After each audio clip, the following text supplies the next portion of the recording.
పరిగణలోకి తీసుకుని ఎప్పటికప్పుడు ఆధునికమైన చికిత్సను పరికరాలతో అందించాలన్న ఒక తపనతో మిగతా అంటే పోటీ కాదు, పోటీ అన్నది ఎక్కడా లేదు. Basavatarakam Indo American cancer hospital and research ఇన్స్టిట్యూట్కి ఎక్కడా పోటీ లేదు. మనమే ఈ యొక్క పర్టికులర్ ఈ సింగిల్ స్పెషాలిటీలో క్యాన్సర్లో మనం. సో అలాగే ఈనాడు మన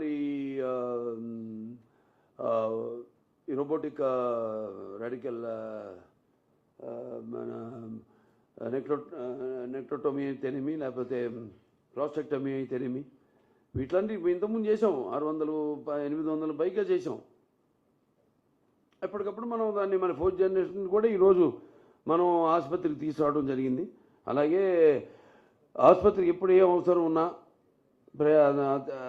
మా అమ్మగారి ఆశయం అది.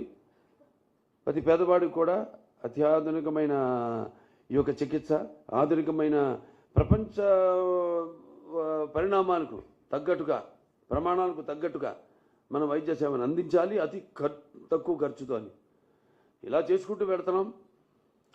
ఇక చలనచిత్ర పరిశ్రమ విషయానికి వస్తే నేను ఎప్పుడు ముందు ఆలోచిస్తుంటాను ఎప్పుడు.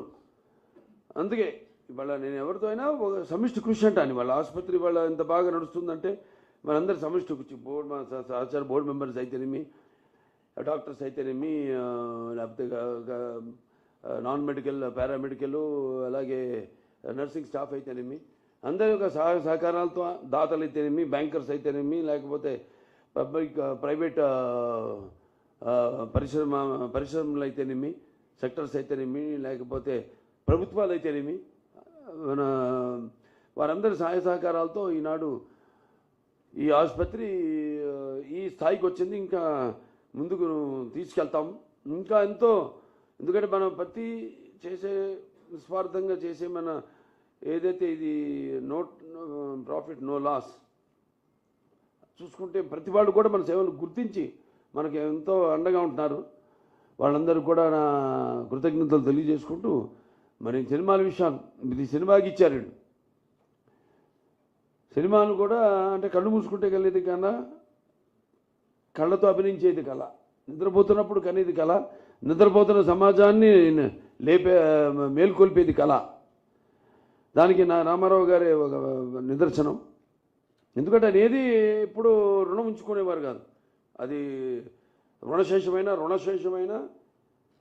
అగ్నిశేషమైన శత్రుశేషమైన అంటాం. అటువంటిది ఒక్కొక్క సినిమా ఒక్కొక్క పాత్రకి ఒక్కొక్క సందర్భం ఏదో ఒకటి నాకుగా నేను ఒక పాత్ర నుంచి పుట్టొచ్చు అంటాను. ఒక సినిమా లేదా ఒక పంచభక్ష పరమాన్నం వడ్డించిన ఫుల్ ప్లాటర్ కావచ్చు, లేకపోతే ఏదో ఇంకో సినిమా చూసి కావచ్చు, ఒక నవల చదివి కావచ్చు.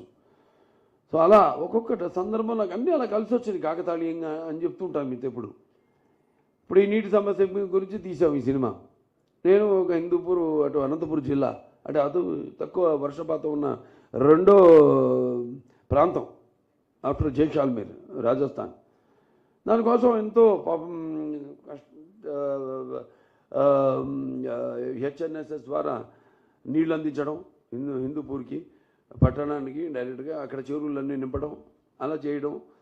ఇది అలాగే ఒక నీటి సమస్య గురించి అన్నప్పుడు చాలా రీసెర్చ్ చేసాం. రీసెర్చ్ చేయకుండా ఇది సినిమా అనేది నా విషయంలో.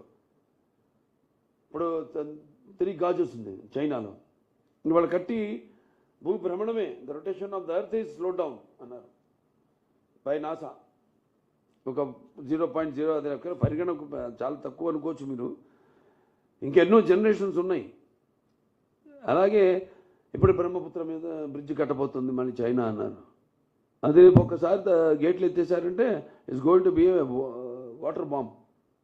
అండ్ కలాం గారు మన దీనికి కూడా ఇచ్చారు ఒకసారి కాన్ఫరెన్స్, మన ఆసుపత్రి కాన్ఫరెన్స్కి. ఆయన అన్నారు, in the future in even he said that in future there won't be any war head bombs, surgical strikes ఉండవు. It is going to be water wars అన్నారు ఆయన ఫ్యూచర్లో. దాన్ని బేస్ చేసుకుని మేము ఇంత రీసెర్చ్ చేసి ఒక అభినవ భగీరథుడు ఎన్టీ రామారావు గారి నుంచి, ఒక సర్ ఆర్థర్ కాటన్ ధర నుంచి, ఒక ఎన్టీఆర్ నుంచి, ఒక చంద్రబాబు నాయుడు గారి దగ్గర నుంచి అన్నీ మేము ఆలోచించి ఒక ప్రతి సినిమా, ఏ సినిమా అయినా సరే, సో ఇలా చాలా రీసెర్చ్ చేస్తాం, సర్వే, మార్కెట్ సర్వే చేస్తుంటారు అందరూ. ఒక ప్రోడక్ట్ తీసుకోవాలంటే ఆ ప్రోడక్ట్ కాంపిటీటర్స్ ఎవరు, అసలు మనం ఉండగలుగుతామా, can be survive in this competition అన్నది నేను ఎప్పుడు అందుకే ముందు ఆలోచిస్తాను. అంటే ముందు we are like everyday essential commodity, నిత్యావసర వస్తువును. సో దానికి ముందే, వాళ్ళు ఊహించిన దానికి ముందే ఆ ప్రోడక్ట్ని తీసుకొచ్చేసి ఫ్యూచర్ రాబోయే ప్రోడక్ట్ని ఇచ్చేస్తాం ముందే. అది నేను ఫాలో అయ్యేది. దానికి మా నాన్నగారు రామారావు గారే నాకు స్ఫూర్తి. అలాగే ఆసుపత్రి కూడా ప్రతిదీ ఏ విషయంలో అయినా అందరం కూర్చొని ముందే ఆలోచించుకుని ఎలా మనం ప్రజల కోరికలను మనం తీర్చాలి, వాళ్ళ ఏ విధంగా ఆశిస్తున్నారో వాళ్ళని ఆశించిన దానికి ధీటుగా మనం నిలబడాలి అన్నది.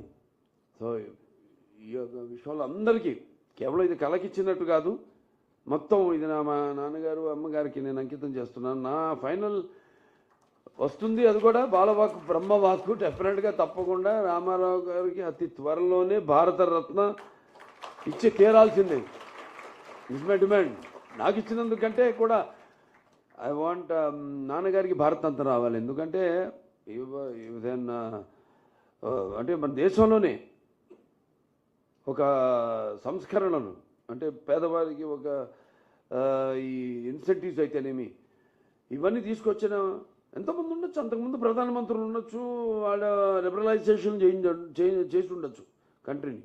Economical liberalisation is different and individual states reforms are different. So is the adi of reforms in the country when it comes to 2 kilo బియ్యం 2 రూపాయలు కానివ్వండి, లేకపోతే మహిళలకి ఆస్తులు సమాన హక్కు కానివ్వండి, లేకపోతే పక్కాయిలు కానివ్వండి, పెన్షన్లు కానివ్వండి, ఇటువంటి చెప్పుకుంటూ పోతే బోల్డ్ అని. సో అతి త్వరలో ఆయన కూడా భారతరత్న ఇస్తుంది ప్రభుత్వం, తప్పకుండా కేంద్ర ప్రభుత్వం. సో నాకు ఇది ఇచ్చి నన్ను